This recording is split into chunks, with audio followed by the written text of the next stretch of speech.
All right. We back at you once again, full court press and transition with Coach Q. And I have the amazing pleasure to be here with a gentleman I met and we became friends and it moved on to brothers and somebody I really respect a whole lot, Coach Gipson from Missouri State, the associate head coach and a brother of mine. And so I want to introduce him. I won't take it any further. I'm ready to get into this interview.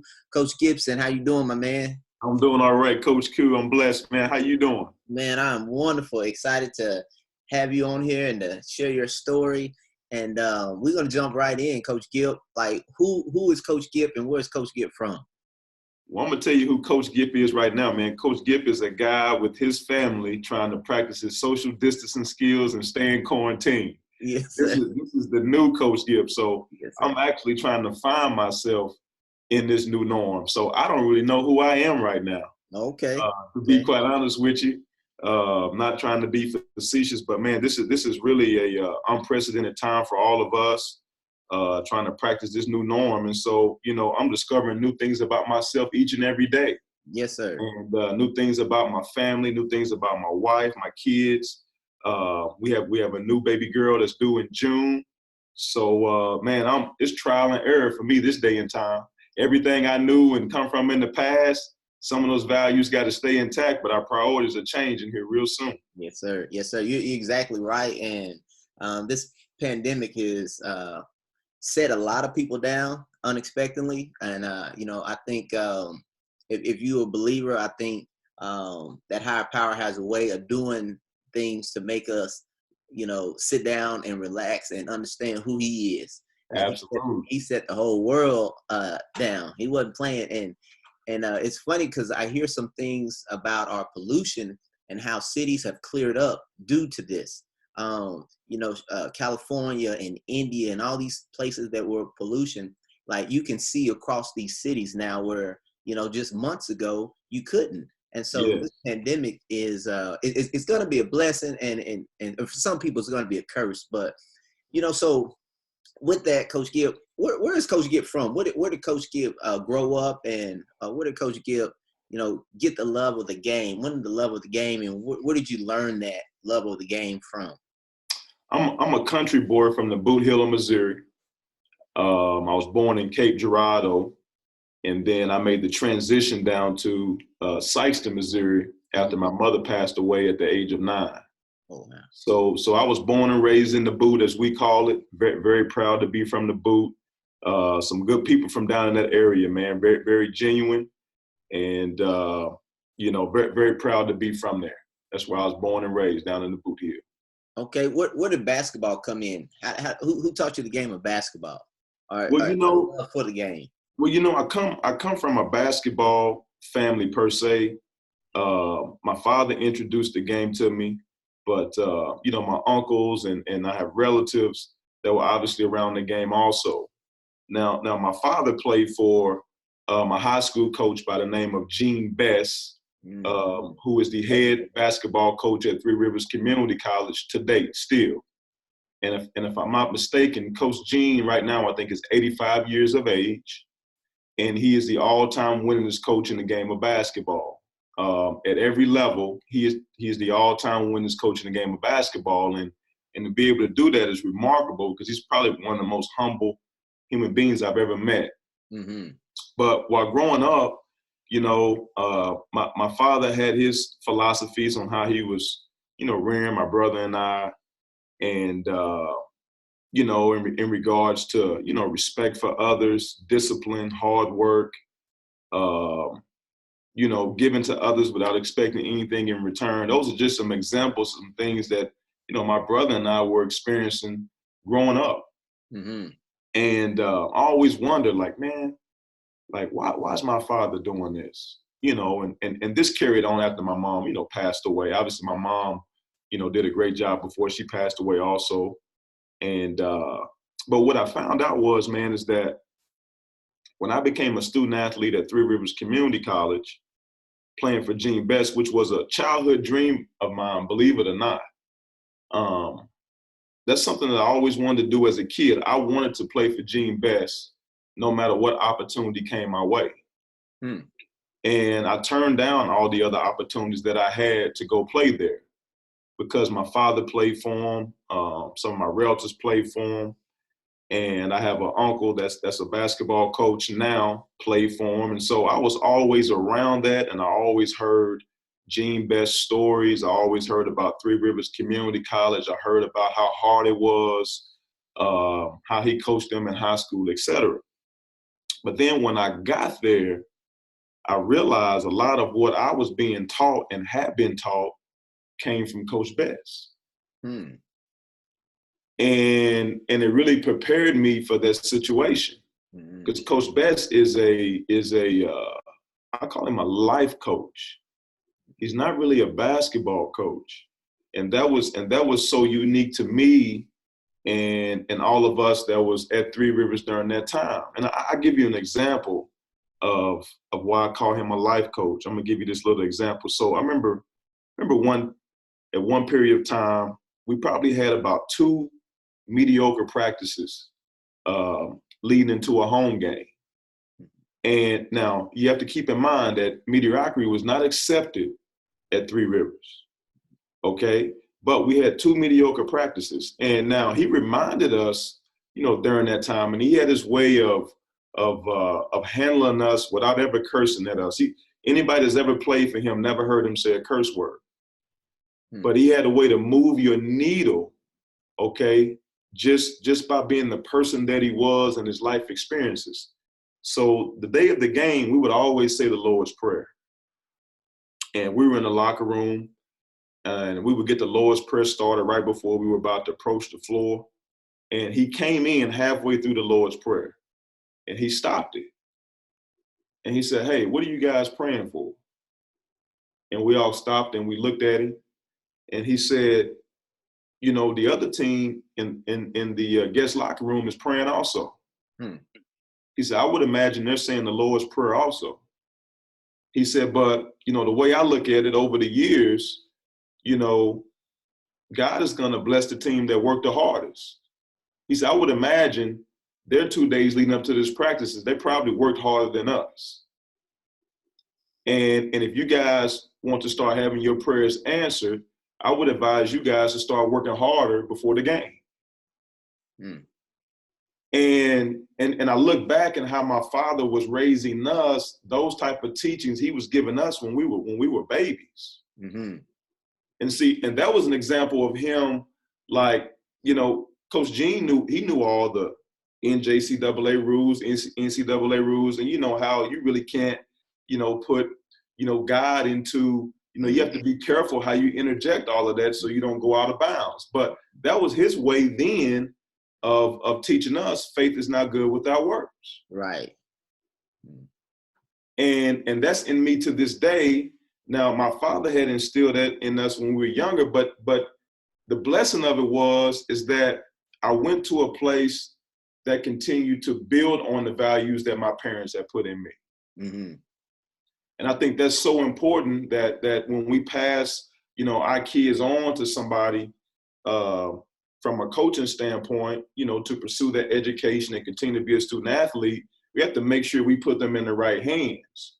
And I think my parents knew that I was going to be in great hands when they passed me on to Coach Best. And to this day, this is one of the best decisions I ever made in my life, having the opportunity to be under his tutelage as a student athlete. Man, that's an amazing story. So, I heard of Gene Best. So in 1992, I was a student at Southside High School. Okay. And Three Rivers Community College walks into our gym because they couldn't practice what was then called West Stark. Okay. In Fort Smith, Arkansas. So I come in and we kept hearing about this Sunday Adebayo. Yeah. Sunday Adebayo. I got to see this Sunday Adebayo. And so I'm sitting at the door. We get done with practice. I'm sitting at the door. Coach said Three Rivers is going to be in. So I sat there at the stairs. And as Coach Best was coming, I never met Coach Best. I'm sitting there and I go, "Sir, can I watch the practice?" And he looks at me and he goes, Okay, you can. He said, "Are you a pretty good player?" I go, "Yes, sir. I am. I'm just a 10th grader though." And he goes, "Come on in. You might play Uh-huh. for me one day." And Uh-huh. like that made my night. And so I sat there and I watched this guy coach. And what you're saying is exactly so true. Like I didn't hear him like yeah, it was a yell, but it wasn't a yell, if that makes Right. sense. But he commanded the floor, he commanded attention, and when he spoke, like your eyes, your head, everybody was like on him. And so I don't even know if he ever would ever remember that, but that was my little touch of Gene Best, touching me as a youngster. And then, to go full circle, I get a chance to speak with his son, when I came to Missouri State in the Mm-hmm. process of recruiting his granddaughter. Mm-hmm. And so, when I talked to her on the phone, I shared her grandpa's story, and, she started laughing and she's like, "That's my grandpa." But, Yeah. amazing story. What a blessing to be surrounded with a legend like that. Now, Coach Gibb, in that transition from junior college to Division I for any of those student athletes. I'm a big proponent of junior college. Like I'm a junior college um, fan when it comes to development opportunity, opening the door for other opportunities, really truly growing as a young woman or a man. If Mm-hmm. you don't have that structure or that balance, if you go to the right programs, Correct. when you transition from Three Rivers and you played for Coach Best, how was the transition to Coach Luce and to Austin P? What was that transition like, and what are some of the things that you had to mentally do in the age of transferring at Division I and all these different levels? Not that you were leaving a program because you were disgruntled, but you were leaving a program because you had an opportunity. But transferring is transferring at the end of the day. What is some of the things that you took in that helped you be successful, because you guys were really successful at Austin P? Well, the transition for me was it was somewhat easy in a sense because um, my family and I, we try to make sure that we were choosing a situation that was similar to the one that I would be transitioning from. Mm-hmm. And I think that really helped. That really helped me in the process. So let me give you an example. So now keep in mind that going to Three Rivers was my childhood dream. If Kentucky had offered me, I would have went to Three Rivers. Like that's an example of how much of a dream that was for me to play for him. All right. Now, um, when I was being recruited from Three Rivers Community College, my father made sure that he would always interject. Now, he left it up to me as far as the decision making, but now he would plant seeds and give his opinion. And his deal was this. He would say, "Hey, um, make sure you choose a school that the head coach has a former player on the staff." Hmm. And I would say, "Okay." He said, "Because if you do that," he said, "that means that you have something coming when you're done playing." Hmm. Makes sense. He said, "I don't know what your future will be. I don't know what your future holds as far as what you'll do when you're done playing collegiate basketball." He said, "But Coach Luce has former players on his staff. Mm-hmm. And so that means that he really values the people that have skin in the game with him." And he said, "And I believe that he's a person that's going to be around a long time. He's not a guy that's looking to make a move. He has longevity there, and he's not a job hopper." Mm-hmm. And he said, "Some of these other institutions that are recruiting you," he said, "those coaches are probably not going to be there very long." And he said, "Most of them do not have a former player on their staff, not even in a support staff position." Now, he was giving me knowledge like that back then. Mm-hmm. And he said, "Here's the other thing, son." He said, that grad assistant Coach Luce has is a former player. He said, so that means that when you graduate, if you don't play professionally or choose another career, or if you want to get your master's degree, he said, he's the type of guy that'll pay for your master's degree. Mm-hmm. He said, these other institutions that are recruiting you, he said, they don't even have a former player in a GA spot. Mm. He said, something I want you to learn throughout your life is that in this recruitment process, he said, this is a great lesson for you. He said, it's not always about what a person tells you. He said, it's about what they don't tell you. Mm-hmm.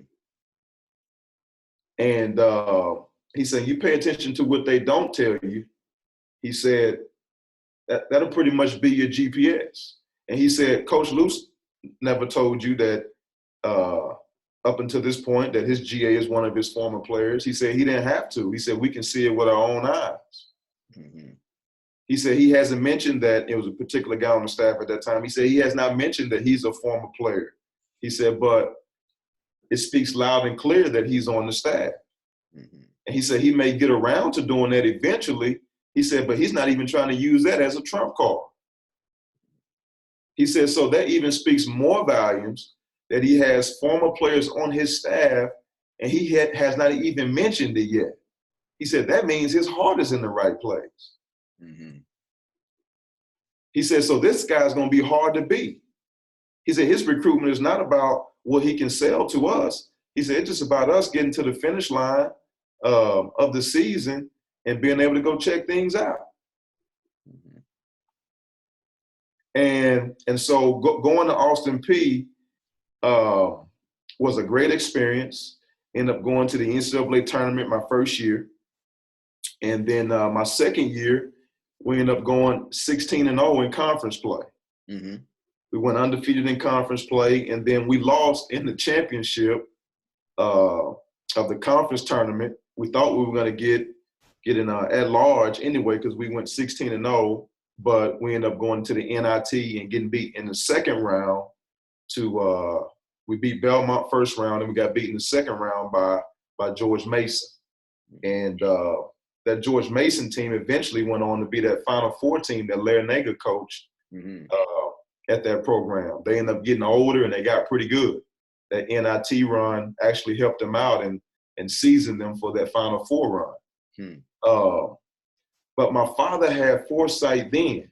So just think now, he's preaching that to me, which I really not want to hear at that age. I'm looking at schools for different reasons. Mm-hmm. He had other foresight from his life struggles and everything else. And obviously when it's your seed, you want to try to make sure that you propel them in the right direction. Now, when I got done playing at Austin Peay, I had a couple overseas opportunities, making very minimal money. Had some job opportunities, had a Division II assistant opportunity, and some other opportunities that came my way. But Coach Luce ended up offering me to be his grad assistant at Austin Peay. Now, how about that? Think about that. Mm-hmm. Now, my father told me that his grad assistant was a former player. Mm-hmm. All right. When I graduated, Coach Luce came to me and offered me a GA spot. Mm-hmm. My father spoke that into existence. He saw that. Right. Right? Mm-hmm. He Mm-hmm. saw that. So I was a grad assistant for Coach Luce, pretty much like my dad said would happen. Mm. All right. So I got my master's degree in 1 year. And then I went on to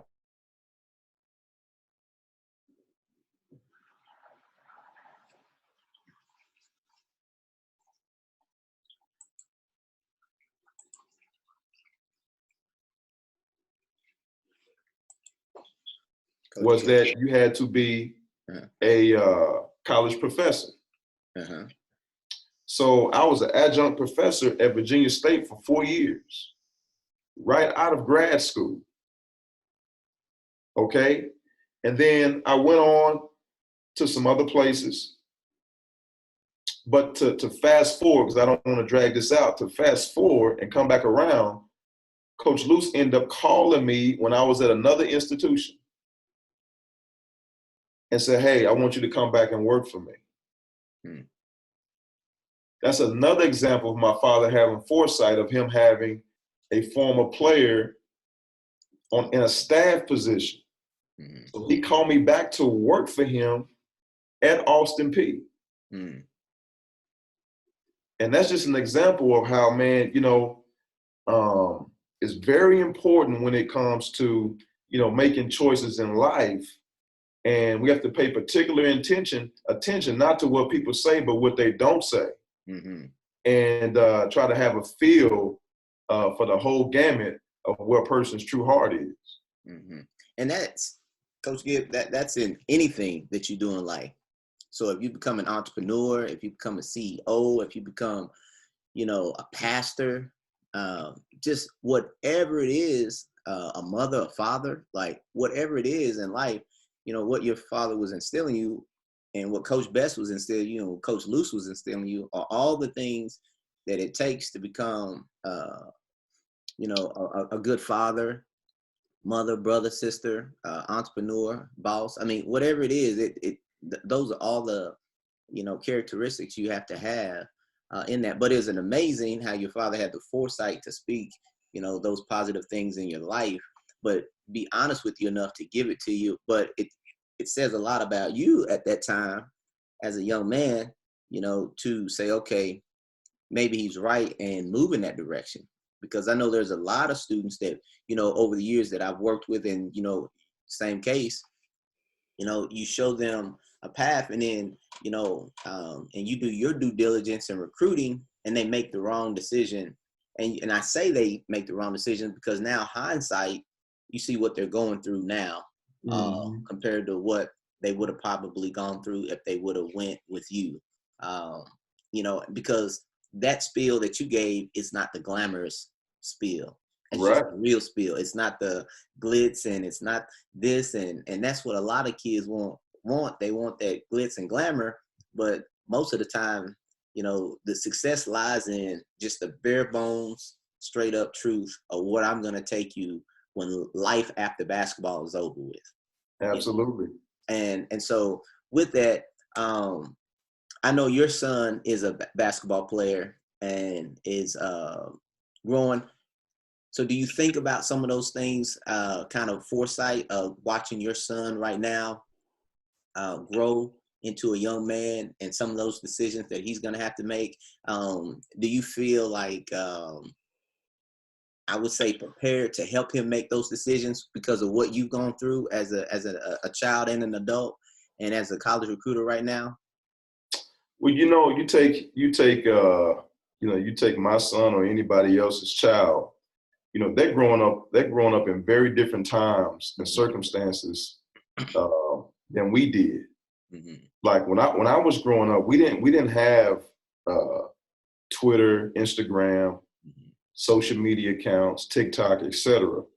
We didn't have that. So we had to really thoroughly investigate and really seek the advice of our elders. Whereas nowadays with social media, I mean, they know the location of every player. They know what every coach is doing. They know coaches' systems. They know who's transferring in, who's transferring out, who's being recruited. So there's so much information that young men and young women already know this day and time that we did not know. So we really had to follow the advice of our elders because, they had treaded the waters that we were trying to jump off in, that we were trying to waddle in. But, oftentimes now, I ask youngsters, their opinion about things because they may know more about the situation than we do. And we often have to keep that in mind. I think it was Einstein, if I'm not mistaken.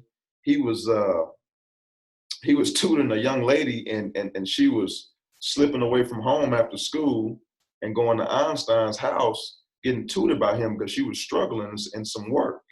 Mm-hmm. And her parents found out that she was slipping away studying with him.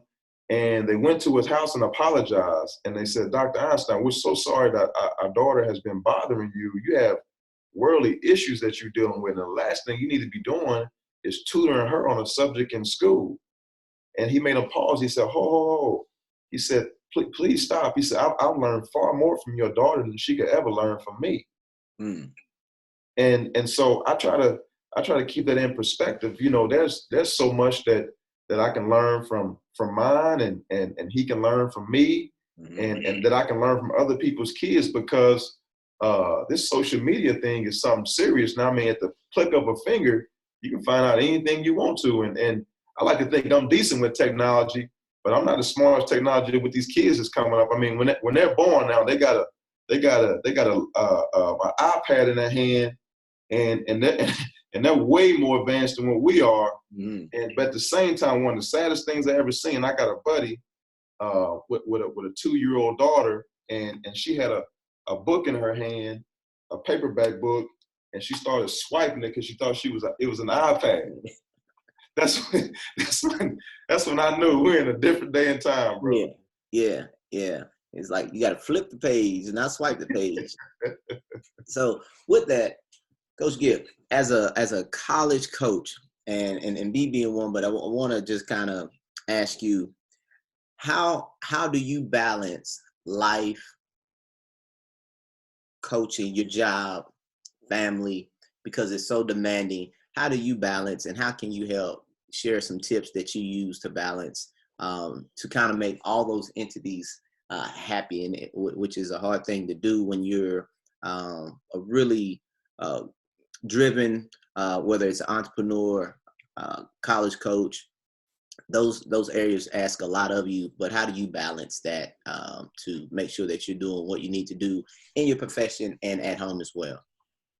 Yeah, you know, it's really hard to find that balance, but we all have to stay prayed up. And you know, my family and I, you know, we're very strong in our faith. And you know, my wife and I, we have a strong foundation. And what we try to do is that one thing that helps keeps us balanced is that we have a little bit of a routine. Mm-hmm. An example would be is that, you know, we always take walks together. We take walks together, and during those walks, we call it moment of truth. Mm-hmm. And we have some of the most intellectual and heartfelt conversations while we're on that journey. Mm-hmm. And we even did that before the COVID started. Mm-hmm. And that's just something that we've made a pact with ourselves. Whether I'm on the road recruiting, and get back late and we have to do it early the next morning, or if I get back late off the road and we do it late that evening or that night, we found a way to get our walk in. Mm-hmm. And what you will find out is that, you know, as you grow together, you know, you stay together. But it has really helped us develop a very strong, unbreakable bond. Mm-hmm. And we find ourselves, you know, talking about things that if we were inside the house or if we were traveling together or what have you, we probably wouldn't even brought up the subject or the conversations. Mm-hmm. And my wife has mentioned many a times, man, I had a great day, because, you know, she got something off her chest early that morning during the walk, and she was able to express herself. I was able to express myself, and we had some smooth days.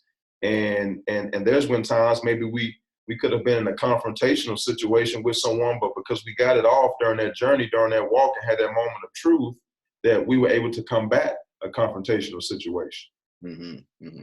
That's awesome. That's awesome. And thank you for sharing that. And hopefully, you know, we got some people listening that will take that. Moving on to, what does 10 years look like for you, Coach Gibb? Where do you see yourself in 10 years? You know, do you have aspirations of being a head coach? You know, or, you know, I know there are people that are long time, they love being an assistant. They don't have an aspiration. What your 10-year, 5-year, 10-year goal? What do you see yourself in this business and or even out of the business? What do you see yourself? Honestly and truthfully, I don't look that far ahead. I got you. Got you. I really focus on the present moment, Mm-hmm. and I try not to extend myself too much and stretch myself out. I try to stay compact and be the best version of myself. That way, mentally, I stay tuned in, to my family, to my occupation, to my faith, and keep my trust in God, knowing that He's going to continue to lead, guide, and direct. Oh, okay. Good. Well, I have a question for you. Okay. Okay. So we're at the and I know you're busy. So if someone were to, it's two questions. If someone were to write a book about your life, what would that title be? If someone to write a book about my life, the title would be Ask My Wife. Ask My Wife. Okay. You want to elaborate a little bit on that? Well, I think the people that you're around the most know you the best. Okay. And sometimes we can have a false sense of who we think we are. Mm-hmm. But the person that you sleep next to at night, the person that sees you when you have your highs and your lows, the person that encourages you, the person that raises your children, who's better to answer that question than them?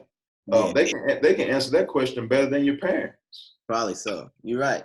It's funny because my wife, you know, my wife helped me with my books. I have dyslexia, and so Mm-hmm. she's helped me. And so I think you talk about you and your wife's walks. Me and my wife really got close through our journey of me publishing, the books that I've published, and she would hear me talk about my disability, but really truly didn't get it until after, started publishing the book. And Right.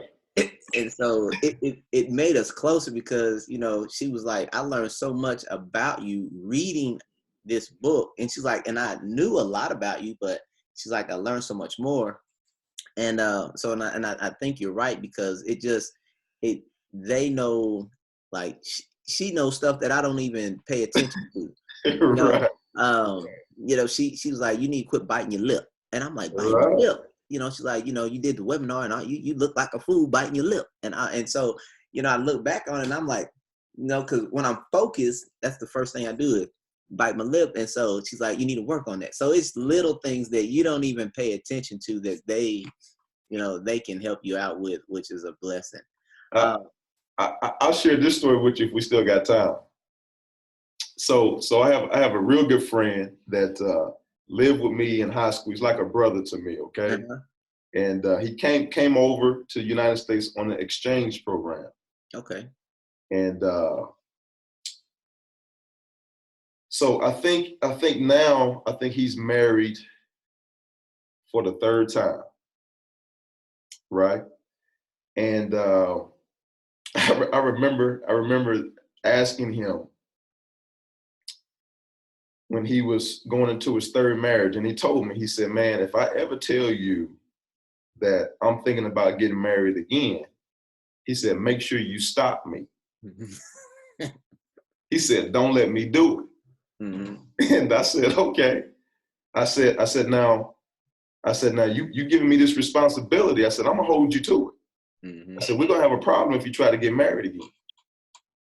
And so he called me about a year and a half after his second divorce. Mm-hmm. And he said, hey, Gip, he said, I found the one.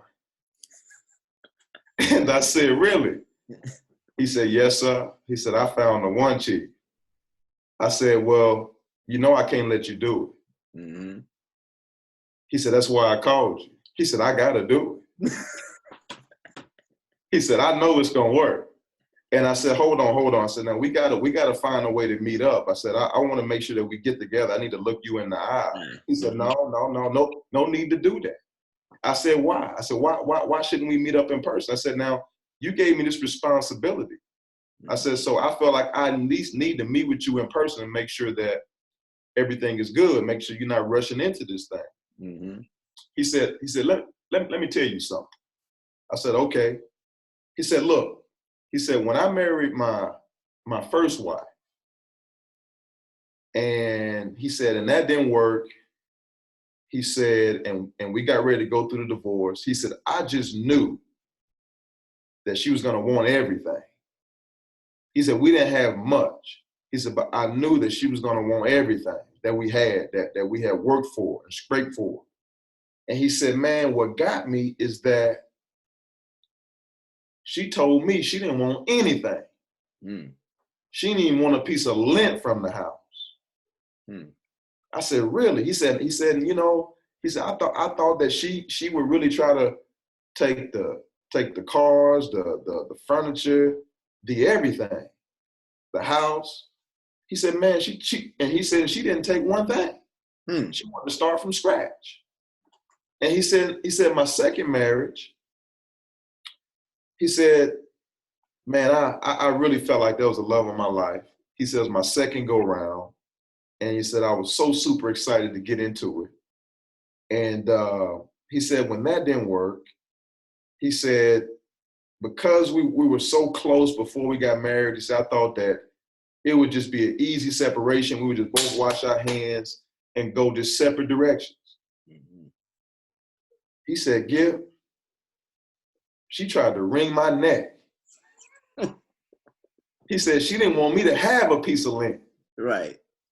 He said, the reason why I'm sharing that with you is that, and he said, the moral of the story is, he said, the reason why I'm not going to ever divorce the lady I'm going to marry now is because I'm not going to ever get to know who she really is. It's because I'm going to always be married to her.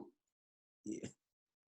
And he said, you know, he said, this goes for men or women. He said, you don't know your spouse until you're about to divorce. Yep. And so I thought that was pretty enlightening and very interesting that he would share that with me. And so my wife will never get to know me and I never get to know her. Hey, that's a good point. I like that story. Yeah, you can use that in a lot of aspects. I like that. Now, Coach Gip, last question, and appreciate you being here with all your wisdom. If somebody was gonna make a movie, who would play you? You. Me? Oh, okay. that would be I think you're the perfect candidate. Okay, that's an honor then. That is an honor. I appreciate that, man. I appreciate that. Well, brother, is there any last words you want to share with the guests or anybody, you know, how can they, contact you, social media, follow you guys through y'all's journey at Missouri State? Anything you want to leave? Man, just stay, my thing is just stay true to who you are.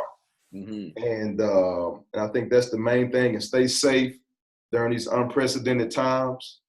And just make sure that it's all about giving to others without expecting anything in return. And really appreciate you extending this opportunity to me to engage with you and continue to bond with you. Yes, and the reason why I would choose you to be me is because I don't know another cat that's got a better smile than you, so you will make me look a lot better than what I am. I appreciate it, brother. I appreciate it. And, to that audience, I really believe in what Coach Gipson says, does, because he, have worked, alongside him at Missouri State for a year. He practiced what he preaches.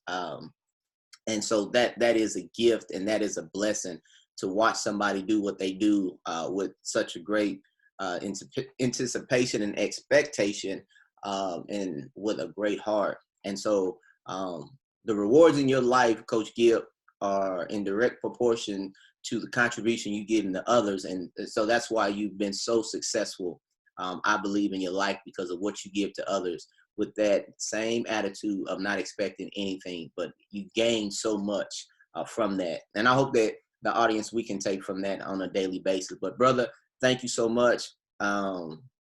Look forward to the success. Good luck to you guys in recruiting, finishing up the the year. We'll definitely be following and watching you guys. And y'all keep banging it out, man. Thank you so much. Love and respect, brother. Yes, sir.